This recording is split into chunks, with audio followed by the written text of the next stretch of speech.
yang diutus sebar kebenaran menjelang akhir zaman ini. Tuhan berfirman melalui nabinya, semangat belialah jawabannya.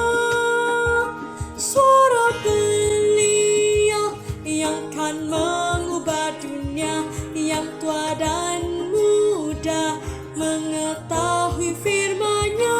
Gunakan semua karunia dan talenta, tuntut pada Yesus Sang Kasih.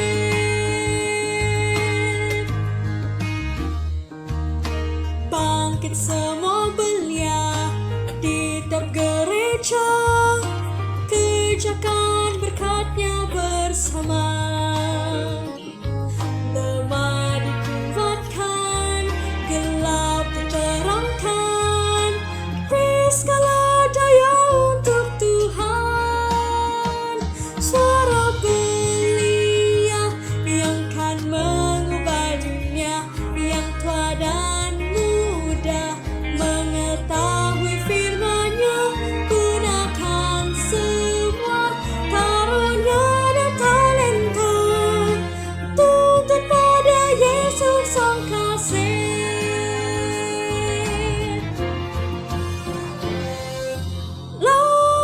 Laungkan suara belia yang gegarkan dunia, yang tua dan muda mengenali firman-Nya.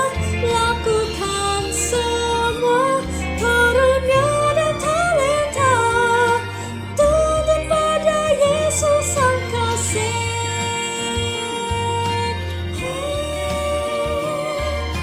Tuntut pada Yesus Sang Kasih.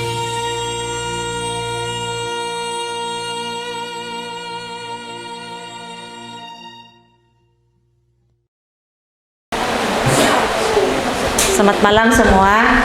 Saya tidak berapa nampak kamu sebab tadi tidak karenkan, jadi saya cari-cari di mana cermin mata saya tidak jumpa. Oke. Tahniah dan terima kasih sebab kita sudah kembali di tempat ini dan kita berjaya untuk mengikuti kita punya program VOY untuk malam yang kedua. Jadi pada malam ini kita punya tajuk ialah saya tidak cermin mata. Sebab untuk itulah aku datang. Sebab untuk itulah aku datang, itulah tajuk kita untuk malam kedua ini. Oke, ayat kunci kita dalam Lukas 4 ayat 42 dan 43. Saya baca saja di sini. Ketika hari siang, Yesus berangkat dan pergi ke satu tempat yang sunyi.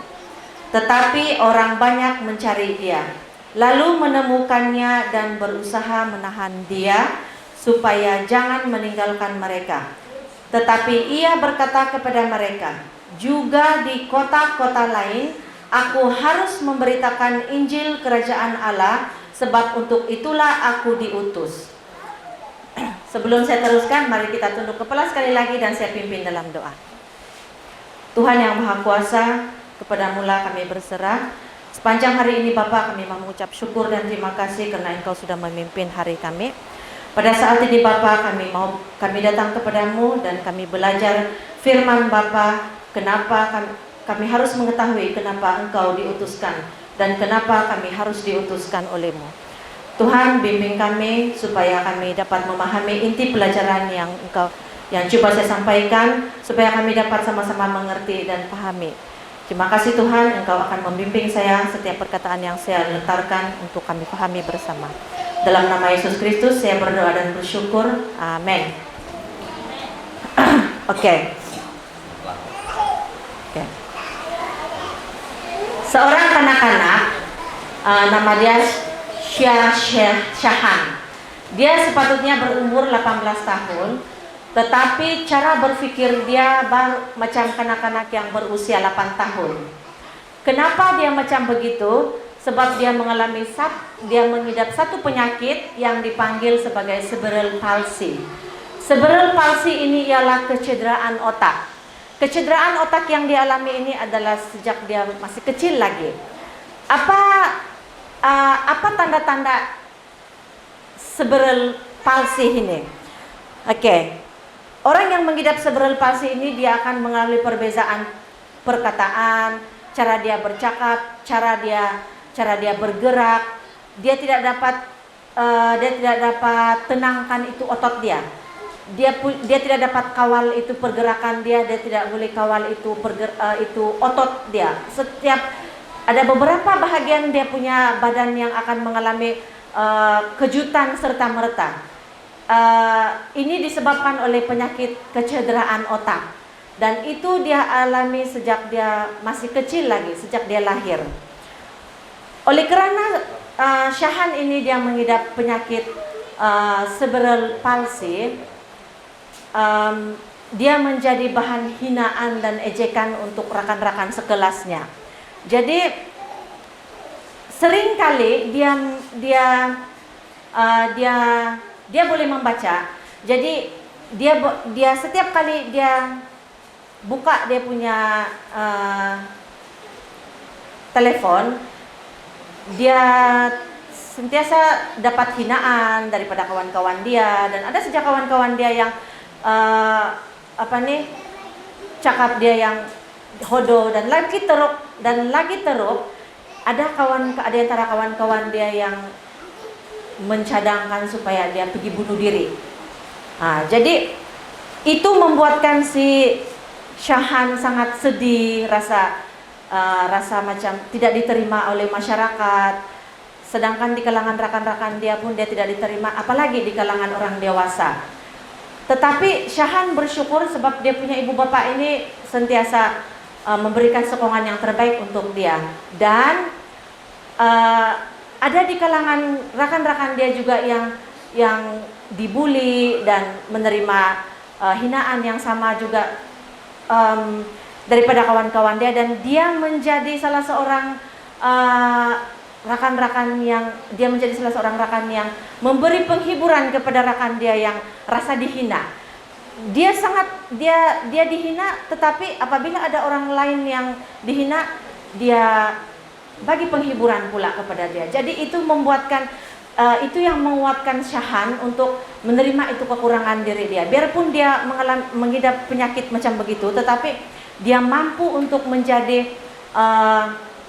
penghibur kepada rakan dia yang lain juga. Jadi, dan satu yang sangat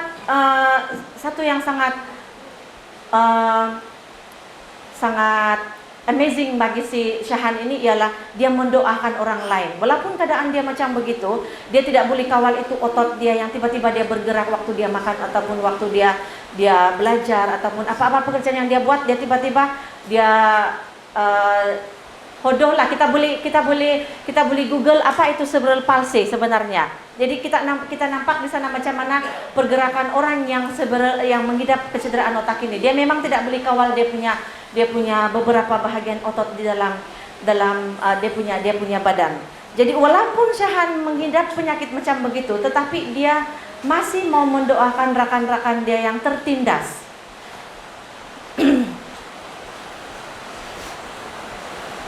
Mungkin ada di antara kita yang sadar ataupun tidak tentang betapa rosaknya dunia kita ini. Kita sebenarnya hidup di dalam dunia yang semakin rosak, semakin merosot, dan hilang daya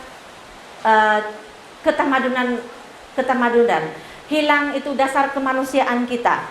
Dan mungkin ada juga di antara kita yang sadar bahwa kita ini tergolong seperti rakan-rakan si Shahan yang sebenarnya mengejek ataupun memandang rendah kepada orang yang tidak berapa nampak, macam kita nampak yang kita adalah orang yang sempurna, orang yang normal, diberi karunia yang berlebihan, yang bagus berbanding orang yang satu barangkali, mungkin rakan kita barangkali. Jadi kita rasa macam itu adalah kekuatan kita, dan alasan kenapa kita harus menghina dia barangkali. Kadang-kadang kita tidak sadar bahwa kita adalah tergolong seperti rekan-rekan si Syahan yang mengejek, yang menghina.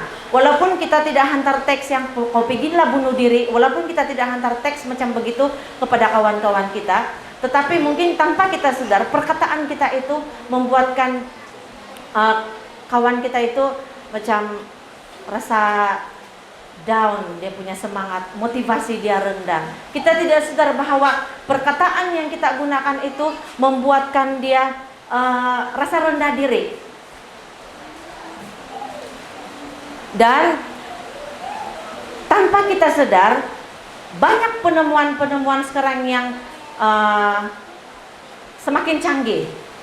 Para saintis, para bijak pandai, ahli ICT yang semakin banyak menemui memperbaharui teknologi, kan, handphone, smartphone, laptop, semuanya.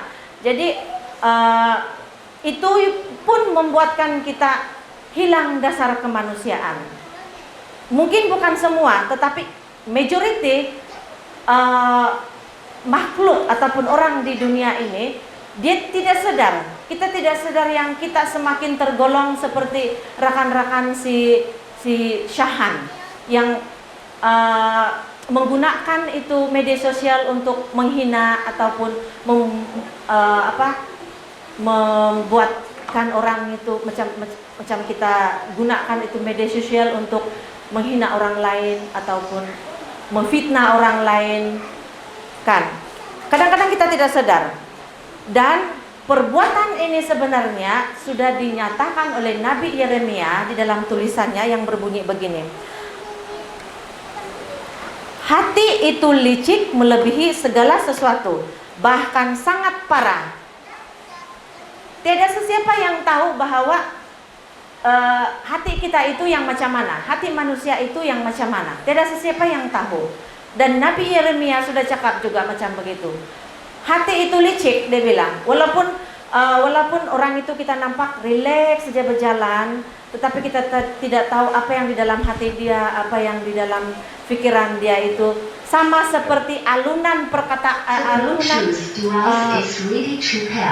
sama seperti ketenangan dia berjalan itu, sama seperti hati dan pikiran dia. Kadang-kadang tidak seiring. Oke, walaupun tidak semuanya, tetapi Nabi Yeremia sudah cakap macam begitu. Dalam keadaan kita yang semakin jatuh ini, yang semakin rosak ini, kita sama seperti itu rekan-rekan si Syahan.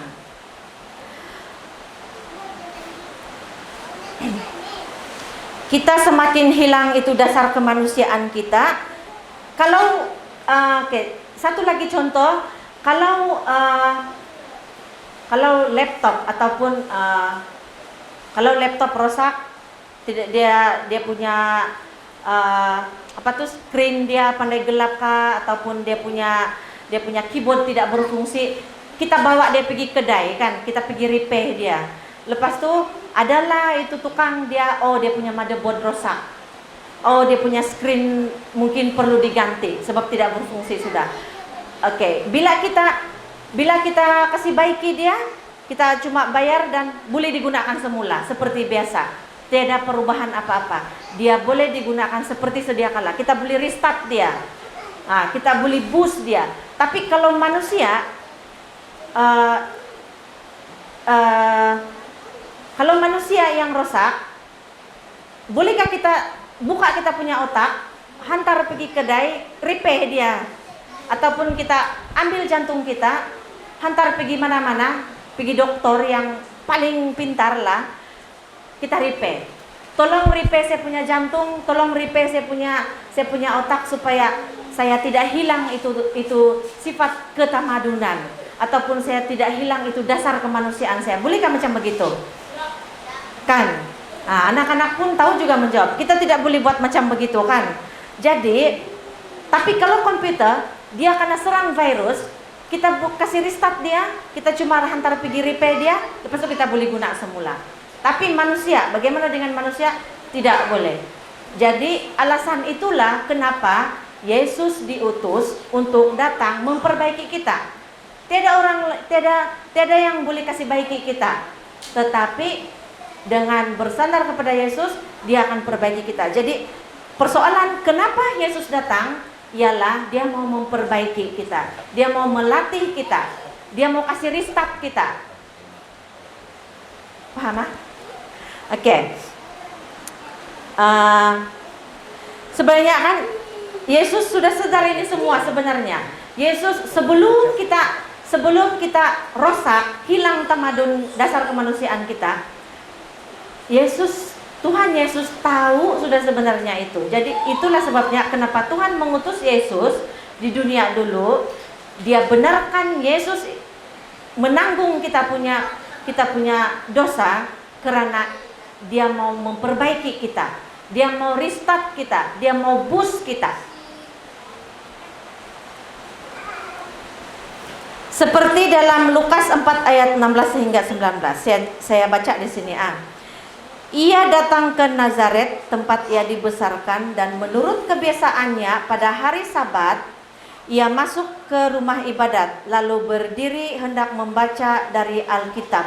Kepadanya diberikan kitab Nabi Yesaya, dan setelah dibukanya ia menemukan nas di mana ada tertulis, Roh Tuhan ada padaku, oleh sebab ia telah mengurapi aku untuk menyampaikan kabar baik kepada orang-orang miskin, dan ia telah mengutus aku untuk memberitakan pembebasan kepada orang-orang tawanan dan penglihatan bagi orang-orang buta, untuk membebaskan orang-orang yang tertindas, untuk memberitakan tahun rahmat Tuhan telah datang. Nah, Syahan adalah orang yang tertindas, kumpulan yang tertindas. Tetapi dia mampu berdoa untuk orang lain. Rekan-rekan dia yang hantar teks suruh dia pergi bunuh diri sebab kau hodoh, sebab kau ada penyakit, dia bilang, adalah kategori orang celik yang buta. Diorang nampak cahaya, tetapi diorang tidak melihat itu cahaya. Itulah yang dikatakan orang celik tetapi buta, sebab tidak melihat kebaikan. Diorang tidak melihat itu kebaikan si Syahan. Macam juga kita kadang-kadang kita melihat orang yang tertindas, tetapi oleh karena kita tidak mau tergolong yang nanti kalau saya tidak buat macam yang dia suruh, saya pun akan ditindas juga. Kadang-kadang kita pun berpikir macam begitu. Jadi walaupun kita berpura-pura, tetapi kita tetap ikut itu perbuatan yang tidak baik. Kita pun ikut mau menindas orang yang sepatutnya kita bantu. Kadang-kadang orang macam begitu. Jadi kenapa Yesus datang ialah persoalan dia dan jawaban dia masih sama. Kenapa Yesus datang? Karena dia mau mencelikkan orang yang buta itu.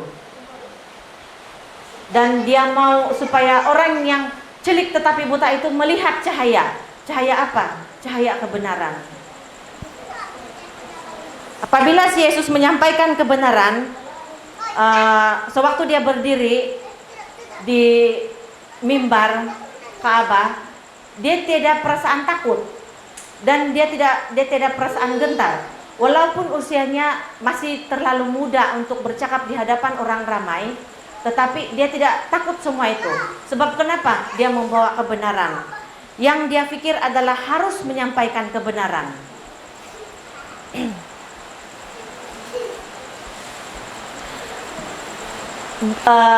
Apabila kita kita menyentuh tentang riwayat Musa pula, kenapa orang Israel dia melihat bahwa Musa mampu melihat benda-benda gaib. Sewaktu Yesus berbicara kepada Musa, cuma Musa yang melihat Yesus. Tapi orang yang lain tidak, yang mengikut dia itu tidak melihat. Kenapa Musa mampu berbicara kepada Yesus, dan kenapa Musa dia mampu membelah itu laut menjadi dua? hanya menggunakan tongkat dia saja. Dan orang yang melihat pada perbuatan Musa itu mengagung-agungkan si Musa pada masa itu. Kenapa dorang buat macam itu? Kenapa dorang berpikir, wah si Musa ini nomor 2 si Yesus. Sampai ada yang bercakap macam begitu. Tetapi pada zaman kita ini, pada masa sekarang ini, kalau kita berpikir, kenapa Musa mampu buat semua itu? Jawaban dia cuma satu. Hati dan pikirannya dipengaruhi oleh Roh Kudus.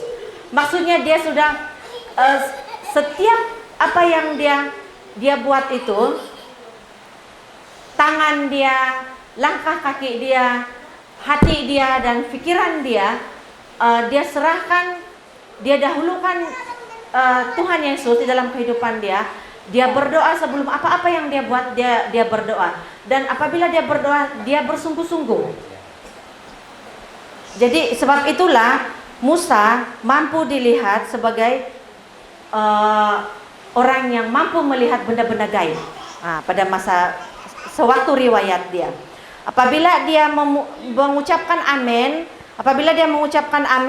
dalam keinginan zaman, buku keinginan zaman halaman 237 dikatakan di sini, apabila dia mengatakan amin, berapi-api dan puji-pujian kepada Tuhan, dia bilang. Maksudnya dia betul-betul menyerahkan seluruh kehidupan dia kepada Tuhan Yesus. Dia tidak mendahulukan kepentingan dia, tetapi dia mendahulukan Tuhan di dalam kehidupan dia. Jadi apa misi Yesus sebenarnya? Berbalik lagi kita soalan yang sama, yang mula-mula. Apa misi Yesus sebenarnya? Misi dia ialah dia mau kita menjadi pempengaruh dia. Dia mau melatih kita. Dia mau restart kita. Jadi kalau kita sadar bahwa kita adalah tergolong macam tu kawan-kawan si Syahan. Jadi kita harus restart kita punya otak, kita punya jantung dan seluruh badan kita. Kita restart semua. Iman kita restart semula. Restart itu kita bermula. Kita bermula bagaimana kita lahir tanpa dosa. Begitulah kita restart diri kita. Selepas kita bangkit selepas kita dibaptiskan dan kita bangkit untuk janji kita, begitulah kita restart kita punya diri. Seperti penegasan Yesus di dalam Lukas 4, dia menggunakan perkataan juga di sini ialah saya harus pergi juga ke kota-kota lain. Jadi Yesus bukan hanya mau kita berada di zona yang sama, tetapi dia menyuruh kita supaya menjadi pempengaruh dia, menjadi agen Kristus untuk keluar daripada zona kita, untuk menjadi agen pempengaruh dia. Jadi itulah sebab Yesus mau kita diperbaharui. Kadang-kadang kita akan bertanya, buat apa saya peduli? Buat apa saya buat apa saya mau kisah tentang itu semua? Kadang-kadang ada orang yang bertanya macam begitu, dan saya sendiri pun saya pernah bertanya, buat apalah saya kisah? Kan kita bukan dapat gaji. Kalau agen di dunia ini, dia kena suruh jual insurance, agen insurance lah macam begitu kan, dia akan dapat commission yang banyak. Ada pulangan dia semula. Tapi apa yang kita dapat kalau kita jadi agen Kristus? Bukan kita dapat duit, bukan kita kaya, malahan kita ditindas lagi. Kan? Apa yang kita dapat? Sedih. Kita sedih, kita selalu menangis. Kan? Kalau kita menjadi agen Kristus. Tetapi Yesus tidak pernah menjanjikan kita punya, apabila kita jadi agen Kristus, dia tidak pernah janji yang kita punya perjalanan itu akan dipermudahkan. Dia tidak pernah janji yang kau akan jadi agen pempengaruh saya, kau akan jadi agen Kristus untuk menyebarkan dasar kemanusiaan, untuk menyebarkan kebaikan. Saya janji kau akan smooth saja perjalanan kau. Contohnya kau target si Ano, kau punya perjalanan akan mudah saja menuju kepada dia. Dia tidak pernah janji, Tuhan tidak pernah janji macam begitu. Tetapi Tuhan berjanji Dia akan memberi kita kemampuan, Dia akan mampukan kita untuk menjadi agen pempengaruh Dia. Bagaimana Dia akan memberikan kita kekuatan untuk mengatasi semua itu. Memang banyak dugaan-dugaan yang kita akan lalui, tetapi Tuhan bilang, saya akan mengiringi perjalanan kamu. Itulah janji Dia. Nah, oke. Seorang senior, pelajar senior, dia punya tugasan akhir di sekolah menengah dia ialah dia harus dia harus terlibat dengan proyek akhir sekolah dia. Siapa nama dia nih? Savannah ini pelajar akhir di sekolah menengah di Vancouver. Dia kena suruh untuk mempengerusikan satu proyek di sekolah dia, yaitu mengumpul buat pondok untuk mengumpul semua anak-anak yatim piatu yang berada di Utopia. Jadi tugasan pertama yang dia perlu buat ialah dia pergi hubung dengan Compassion International, dan banyak selepas dia hubung ini Compassion International ini, dia kena bagi panduan lah. Dia kena bagi panduan, kau harus hubung ini, kau harus hubung ini, kau harus hubung ini untuk menjayakan ini project kamu, dia bilang. Jadi dia buat satu organisasi. Dia tubuhkan satu organisasi untuk dia supaya dia senang kasih gerak itu dia punya project.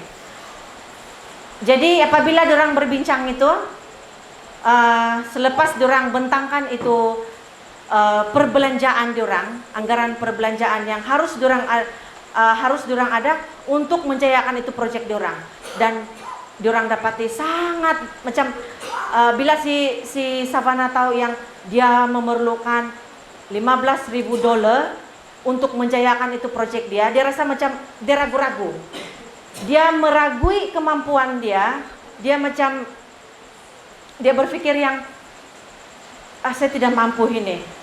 Dia bilang, dia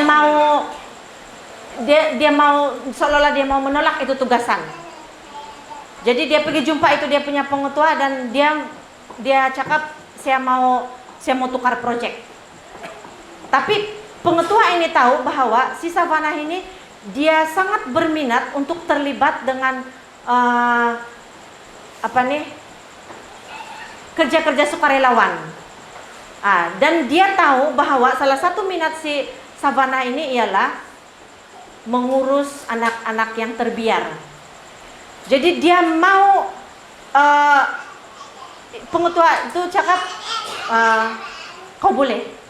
Tidak Pak, kau boleh. Saya yakin kau boleh. Dia bagi semangat begitu. Jadi apa yang si Savannah buat ialah selepas dia tubuhkan organisasi dia, kemudian diorang berbincang dan beberapa proyek yang diorang jalankan untuk mengumpul dana. Target diorang ialah $15,000 kan. Jadi dalam masa 3 bulan itu dia harus menyelesaikan itu tugasan dia. Jadi diorang cepat-cepatlah kasih mulai itu proyek diorang. Banyak proyek yang diorang buat sebenarnya. Contohnya jalan kaki, campaign atau promosi untuk membantu anak-anak yatim. Kemudian diorang ada lagi proyek mencuci kereta. Lepas itu diorang ada lagi proyek, diorang ada program persembahan di gereja, kutipan persembahan, dan juga diorang buat choir secara amal. Begitu. Jadi selepas 3 bulan, sebelum berakhirnya 3 bulan itu, dorang bermesyuarat satu kali lagi, dan dorang sangat terkejut hasil yang dorang kumpulkan itu melebihi daripada anggaran perbelanjaan dorang. Anggaran dorang cuma $15.000, tetapi dorang berjaya mengumpul sehingga $18.000. Jadi dorang ada kelebihan $3.000 masa itu. Jadi sewaktu si Savannah kasih jalan itu project tuh, dia berusaha untuk menjayakan itu project. Dia memang bekerja keras. Dia punya tim bekerja keras, dan satu yang dorang tidak lupakan ialah melibatkan Tuhan di dalam pekerjaan dorang. Di dalam project dorang libatkan Tuhan. Macam mana dorang libatkan Tuhan? Dorang tidak nampak Tuhan, tetapi dorang berdoa. Oke, dorang berdoa, dan bila dorang setiap kerja ataupun setiap mini project yang dorang buat itu untuk mengumpul dana, dorang berdoa terlebih dahulu. Maksudnya apa yang dorang buat itu, dia punya rekan kongsi adalah Tuhan. Jadi dan ternyata apabila dorang buat macam begitu, hasil yang dorang dapat itu tidak juga berlipat-lipat kali ganda, tetapi melebihi daripada target sebenar dorang. Jadi itulah campur tangan Tuhan. Apabila setiap yang kita lakukan itu kita menjemput Tuhan bersama, kita akan terkejut dengan campur tangan Tuhan. Kita akan terkejut dengan hasil dia sebenarnya. Kadang-kadang kita tidak terjangka itu hasil apabila kita libatkan Tuhan dalam setiap pekerjaan kita. Nah, begitulah apabila kita mau mengubah dunia, apabila kita mau mengubah, jangankan dunia, kita mau mengubah diri kita. Kita mau restart kita punya diri. Kita tidak boleh buat sendiri, tetapi kita libatkan Tuhan di dalam setiap apa yang niat kita itu, kita mau libatkan Tuhan. Kita mau boost kita punya iman, kita punya energi, motivasi kita dalam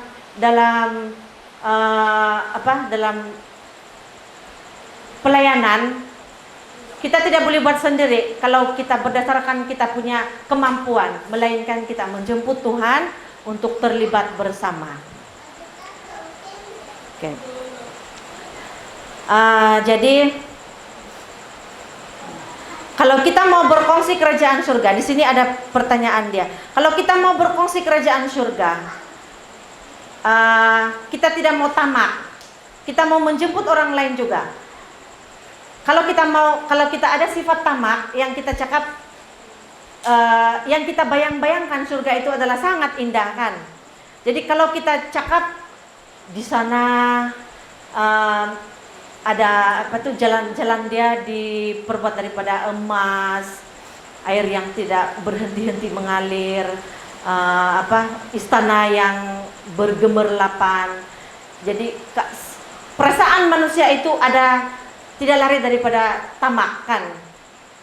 Kalau kita nampak emas pun, wah, kita boleh jual dengan harga yang mahal dan kita boleh dapat duit yang banyak. Mungkin kita akan jadi kaya, kita akan jadi jutawan, kita bilang kan.